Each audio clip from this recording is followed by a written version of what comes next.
Baik, Assalamualaikum warahmatullahi wabarakatuh. Sebelumnya, perkenalkan nama saya Zulfiria. Saya di sini akan mereview materi mengenai teks editorial. Nah, teman-teman sekalian, pengertian teks editorial. Teks editorial adalah sebuah artikel dalam surat kabar yang merupakan pendapat atau pandangan redaksi suatu media terhadap suatu peristiwa yang aktual atau sedang menjadi perbincangan hangat.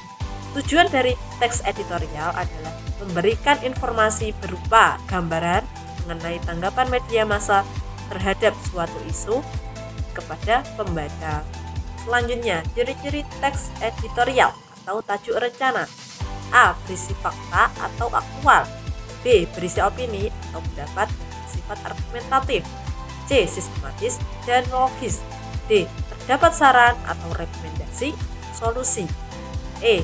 Singkat, padat, dan jelas. Lalu, apa itu perbedaan antara fakta dan opini? Fakta adalah peristiwa yang benar-benar terjadi dan bisa dibuktikan kebenarannya. Opini adalah pendapat seseorang mengenai isu yang sedang diperbincangkan dan biasanya didahului dengan kata sebaiknya, seharusnya, dan menurut saya.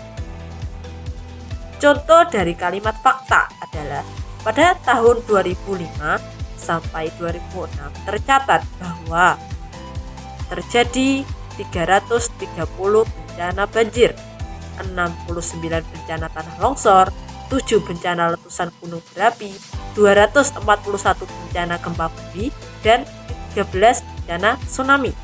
Contoh dari kalimat opini adalah seharusnya konsep membangun adalah memenuhi kebutuhan manusia saat ini dengan mempertimbangkan kebutuhan generasi mendatang dalam memenuhi kebutuhannya. Struktur pembangun teks editorial. Yang pertama, pernyataan pendapat atau tesis pengenalan isu. Pada bagian ini berisi sudut pandang penulis mengenai masalah yang dibahas. Biasanya sebuah teori yang akan diperkuat dengan argumen. Pada bagian ini merupakan pembuka. Dan yang kedua nih, penyampaian pendapat atau argumentasi, yaitu alasan atau bukti yang memperkuat pernyataan pendapat atau tesis. Terkadang menyertakan pada pendapat yang berlawanan, namun akan disanggah dengan fakta atau yang lebih real. Penegasan ulang pendapat, penguatan kembali atas pendapat yang telah ditunjang oleh fakta-fakta. Pada bagian argumentasi, menggunakan bahasa yang singkat, padat, jelas. Pada bagian ini peran sebagai sebuah pukulan akhir dari penulis dalam membentuk opini.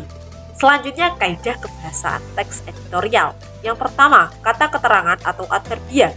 Tujuannya agar membaca yakin teks yang dibahas menegaskan menggunakan kata keterangan seperti contoh, biasanya, sering, kadang-kadang, jarang. Dan ada kata hubung atau konjungsi, yaitu kata penghubung biasanya banyak ditemukan konjungsi antar kalimat. Contoh, bahkan, tetapi, dan sehingga. Selanjutnya ada kata kerja atau verba. Ada verba material, yaitu kata kerja yang menunjukkan perbuatan fisik atau peristiwa, seperti contoh, membaca, menulis, dan memukul. Verba relasional, yaitu kata kerja yang menunjukkan hubungan identitas pembuktian A dan B, seperti contoh, adalah, merupakan, yaitu, dan lain-lain.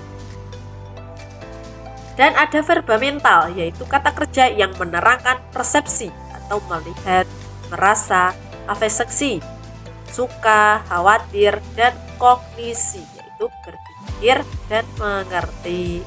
Selanjutnya menggunakan kalimat retoris, yaitu kalimat pertanyaan yang tidak membutuhkan jawaban, seperti contoh, benarkah remaja itu nakal? Selanjutnya menggunakan kata-kata populer, seperti contoh pencitraan, pelakor, bully, dan lain-lain.